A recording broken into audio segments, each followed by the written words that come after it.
Et vous l'avez suivi notamment dans la première partie de votre 64 minutes. La Turquie est en pleine offensive contre les forces kurdes en Syrie. Y a-t-il un danger pour les familles françaises de djihadistes retenus dans les camps kurdes? On en parle avec vous, Marie Dossé. Merci à vous d'être avec nous. Vous êtes avocate des familles de ces djihadistes retenus là-bas. Et avec vous, Claire Brisset, merci aussi d'être là. Alors, vous êtes l'ancienne chef des informations à l'UNICEF et aujourd'hui vice-présidente de l'Association française pour les Nations Unies. Merci à vous deux d'être là. Cette offensive turque à la frontière syrienne, j'imagine qu'elle vous inquiète et qu'elle vous met en colère, non? Notamment pour les enfants. Marie Dosem. Oui, c'est une colère de grande envergure, parce que voilà 2 années que l'on prédit, que l'on explique et que nous anticipons tout cela. Alors pas le Quai d'Orsay, mais en tout cas, force est de constater qu'une poignée d'avocats, et surtout que les spécialistes de l'antiterrorisme et du contre-terrorisme, expliquent aux États qu'il faut rapatrier tout le monde pour ne pas que l'histoire se renouvelle encore et toujours. On sait très bien que l'État islamique est né là-bas. On savait très bien que les Turcs allaient attaquer. On savait très bien que Trump ne cessait d'expliquer qu'il voulait retirer ses troupes. Donc, Daesh attend ses femmes et ses enfants. Et là, effectivement, pas de difficulté pour les récupérer dans peu de temps. Al-Baghdadi, il y a 3 semaines, a appelé ses combattants à aller récupérer les femmes et les enfants dans ces camps. J'ai juste une citation, parce qu'il n'y a pas que les professionnels du contre-terrorisme ou les avocats qui le disent. Édouard Philippe, le 31 janvier, « Je préfère qu'il soit jugé et condamné en France plutôt qu'il se disperse dans la nature pour fomenter d'autres actions, y compris contre la France. » Mais alors quand on entend ça, justement, comment expliquer la position du gouvernement français? Mais pourquoi tout a été arrêté ? En février 2019, tout était prévu. C'est pour ça que Monsieur le Premier ministre explique ce qu'ils sont en train de faire le 30 janvier et que Madame Belloubet explique nous avons fait le choix qui est celui de la préférence du contrôle et donc du rapatriement. Pourquoi on ne les a pas rapatriés? Parce qu'un sondage... Le sondage du Figaro, notamment, au Doxa, parce qu'un sondage, fin février, voilà, a révélé que 2 Français sur 3 seraient contre le rapatriement de ces enfants et de ces femmes. Et que nous sommes face à un gouvernement qui obéit à ce que charrie de pire, à ce qui est charrié de pire dans l'opinion publique. Donc voilà où nous en sommes aujourd'hui. Moi, juste une chose. Ces femmes, je suis en lien constant avec elles. D'accord? Ces enfants, je les ai vus grandir, ou plutôt ne pas grandir pendant 2 années. Je peux vous assurer que certes, elles ont peur de mourir, mais qu'elles ont peur surtout d'une chose, c'est d'être récupérées par Daesh, que leurs enfants deviennent des enfants soldats, et ça, ce sera l'œuvre de la France et pas de Daesh. C'est ce que nous avons construit en refusant de les rapatrier, alors même que nous sommes en train de fabriquer les attentats de demain. 2015, novembre 2015, ça a été fomenté là-bas, pas ici. Donc c'est vraiment le choix du pire depuis le début. Et voilà 2 années que nous essayons de l'asséner, mais on préfère plutôt écouter une opinion publique qui, de surcroît, gagnerait à être mieux informée du risque que cela représente pour notre sécurité à tous. Claire Brisset, votre réaction, vous? Non, moi je partage absolument cette colère et cette incompréhension, parce que c'est vraiment là préparer des lendemains qui vont vraiment déchanter.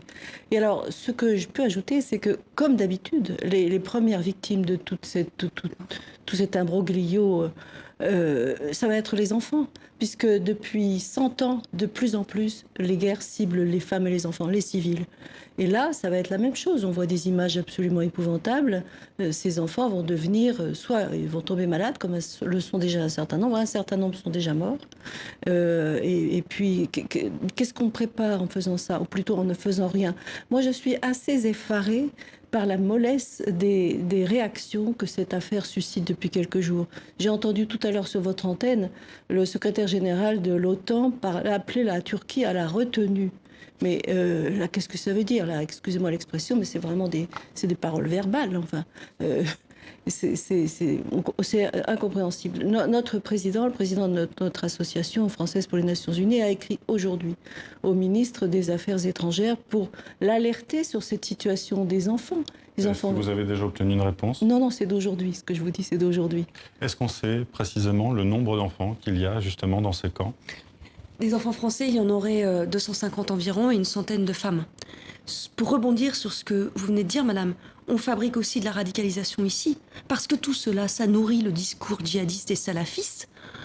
On est en train de transformer ces enfants et ces femmes en martyrs. Donc, c'est contre-productif, et là-bas et ici. Véritablement, c'est une politique, un choix politique qui est celui de ne pas les rapatrier, qui ne peut s'expliquer en aucune façon. Sauf à considérer qu'on est dans le court-termisme et puis qu'on tombe sur une opinion publique qui n'écoute que son émotion. L'émotion, c'est parfois le pire des conseils. Vous disiez tout à l'heure que vous étiez en lien depuis mercredi, justement, en contact avec ces femmes. Que vous disent-elles précisément? Vous parliez de leur peur, notamment. Non, mais elles sont terrifiées. Elles sont terrifiées. Certaines se disent, bon ben alors, si les camps sont bombardés, j'espère qu'on ne va pas mourir, que mon enfant ne va pas mourir. Certaines me disent, mais moi je préfère mourir plutôt que de retourner auprès de Daesh, parce qu'on va être récupéré par Daesh. Et certaines ont encore l'espoir d'arriver à fuir si les portes des camps s'ouvrent, vers la Turquie, pour être expulsées vers la France. Ces femmes demandent d'aller en prison. Je répète que ces femmes ne sont pas judiciarisées là-bas. La justice syrienne, ça n'existe pas. Elles réclament simplement d'être punies en France et que leurs enfants soient sauvés. Ces enfants sont des victimes de guerre. Justement, avec ces attaques de l'État turc aujourd'hui, est-ce que vous pensez que la France va mettre en place des conditions d'urgence pour leur rapatriement? Non, moi, j'en appelle à la responsabilité des uns et des autres. Il faut un cessez-le-feu. Et ce cessez-le-feu, il faut en profiter pour organiser le rapatriement d'un maximum de ressortissants français. Ça n'est pas possible autrement. On le sait, on sait très bien ce qui s'est passé en 2013, lorsque 500 djihadistes ont été libérés des prisons, ou plutôt se sont évadés, et ont pu ensuite reconstruire, ou plutôt construire l'État islamique. On parle déjà justement de djihadistes de Daesh qui se Mais évidemment, ça y est. Donc ils s'évadent, ils rejoignent les rangs de Daesh, mais on est en train de repeupler l'État islamique. C'est complètement dingue. Est-ce que justement cette demande, elle pourrait être faite aux Nations Unies? Je ne sais pas ce que fera le gouvernement français. J'observe que les seuls qui se soient insurgés au Conseil de sécurité, ce sont les Européens. Et que les États-Unis sont complètement, et la Russie pour le moment, soit ferment les yeux, soit retirent carrément ce qui pourrait éviter le désastre. Donc, moi, ce qui m'indigne complètement, c'est qu'on sait exactement ce qui va se passer. C'est-à-dire que c'est toujours les enfants les premières victimes, et leurs mères. Quoi qu'elles fassent ces mères, et elles seront judiciarisées si on sait ce qu'elles ont commis, ce que moi j'ignore. Mais quoi qu'elles aient fait, leurs enfants, on ne peut pas leur en faire porter aucune responsabilité, aucune, nulle part. Or, on sait qu'à chaque fois, les premières victimes des guerres, ce sont les enfants. On sait qu'il y a parmi les réfugiés déplacés dans le monde environ 50 millions d'enfants. Qu'est-ce qu'ils vont devenir, ces enfants qui sont nés dans les camps de réfugiés ou qui ont grandi, qui n'ont pas pu aller à l'école, etc. Ce sont des bombes à retardement, je crois que c'est un terme que vous avez utilisé. C'est un terme qui d'abord a été utilisé par un procureur, mais en expliquant, vous comprenez, il faut faire attention à ces enfants, ce sont peut-être des bombes à retardement. Ce seront des bombes à retardement s'ils sont laissés là-bas, puisqu'ils vont être récupérés et qu'on va les transformer en enfants soldats.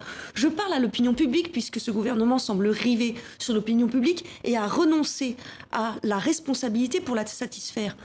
Patrick Calvar, 40 ans de carrière dans les services de renseignement, ancien directeur de la DGSI, appelle au rapatriement des ressortissants français majeurs et mineurs en disant « c'est une priorité pour notre sécurité ». Patrick Calvar, c'est pas l'avocat droit de l'homiste là. Je vous dis juste qu'on fomente les attentats de demain là-bas et que ce sont des Français qui vont être récupérés par Daesh. C'est quand même pas compliqué à comprendre. D'un point de vue juridique, vous avez rappelé dans différents entretiens que de ne pas rapatrier ces enfants, c'était aussi une infraction pénale. Nous avons déposé plainte pour détention arbitraire, effectivement, dans le cadre de constitution de partie civile sur séquestration. Nous avons saisi le Comité contre la torture des Nations Unies, le Comité international des droits de l'enfant, la Cour européenne des droits de l'homme. Pardon, mais jusque-là, le défenseur des droits exhorte la France à rapatrier. Même chose pour la Commission nationale consultative des droits de l'homme. Même chose pour le Haut Commissariat des droits de l'homme à l'ONU. Même chose pour le Haut Commissariat des droits de l'homme au Conseil de l'Europe. Enfin, que faut-il de plus? Et plus, 15 spécialistes du contre-terrorisme américain qui, dans une lettre ouverte au 11 septembre 2019, disent « Mais que faites-vous? Rapatriez !» Et pourtant, Jean-Yves Le Drian, le ministre français des Affaires étrangères, a dit que ces rapatriements se feraient au cas par cas. Oui. Non, même pas. Il dit que ce sera pour les mineurs les plus isolés. On en est à 20 rapatriements. Il y a 250 enfants qui sont en train de mourir. Ou alors qui risquent d'être récupérés par l'État islamique. Mais comment un enfant peut mériter ça? Comment est-ce que la France a pu tomber aussi bas pour ne pas sauver ses enfants? Moi, je voudrais ajouter qu'on se prépare à célébrer dans le monde entier le 30e anniversaire de la Convention internationale sur les droits de l'enfant, que la France a été le premier pays de l'Union européenne, des 12 à l'époque, à ratifier, en 90, Convention de 89. Et alors, c'est là qu'on touche à l'incompréhensible. Dans cette convention, il y a une quantité d'articles qui, justement, demandent à chacun des pays qui l'ont ratifié, tous les pays du monde l'ont ratifié sauf les États-Unis, de respecter en particulier les droits des enfants les plus fragiles. Qu'est-ce qu'il y a comme enfants les plus fragiles que ceux qui sont pris dans un conflit armé? Il n'y en a pas. Donc là, c'est incompréhensible. Et moi, j'anticipe que au mois de novembre, quand on va célébrer cet anniversaire, tout le monde va trouver que c'est formidable, que ce qu'on a fait en 30 ans, c'est vrai. La mortalité des enfants a baissé dans le monde entier. Il y a plus d'enfants qui vont à l'école qu'avant, c'est vrai. Mais là, les enfants victimes de violences, ça s'aggrave. Et ça, c'est incompréhensible. L'Association française des victimes de terrorisme, l'Association française des victimes de terrorisme appelle au rapatriement des enfants et demande à ce que des procès se tiennent ici, évidemment, parce qu'ils veulent comprendre ce qui leur est arrivé. Moi, j'ai lancé un appel avec Henri Leclerc pour le rapatriement des enfants et de leurs mères. Des victimes du Bataclan le signent. Qu'on cesse de vouloir parler au nom d'une émotion qui n'est pas la bonne émotion. Très franchement, je ne comprends absolument pas ce qui nous arrive et quelque part, on l'avait anticipé, on l'avait prédit et ce gouvernement a décidé de refuser la carte de la responsabilité pour sombrer dans le pire. C'est une catastrophe annoncée, c'est la chronique d'une catastrophe annoncée. Vous partagez cette analyse et ce sera le mot de la fin, Claire Brisset? Malheureusement, oui. Moi, je suis d'un naturel optimiste, mais là, je dois dire qu'aujourd'hui, je ne suis pas très optimiste. Je vois les progrès qui ont été faits depuis 30 ans, je ne peux pas faire autrement que de les voir. Mais sur la violence, pas seulement la violence des conflits armés, la violence tout court à l'égard des enfants, là, je pense que nous ne sommes pas, nous les adultes, suffisamment alertés, suffisamment, en alerte, en vigilance, vraiment. Merci Claire Brisset, merci Marie Dosé d'avoir été avec nous et d'avoir lancé cet appel qui, je l'espère, aura été entendu sur l'ensemble de nos antennes mondiales. Merci à vous.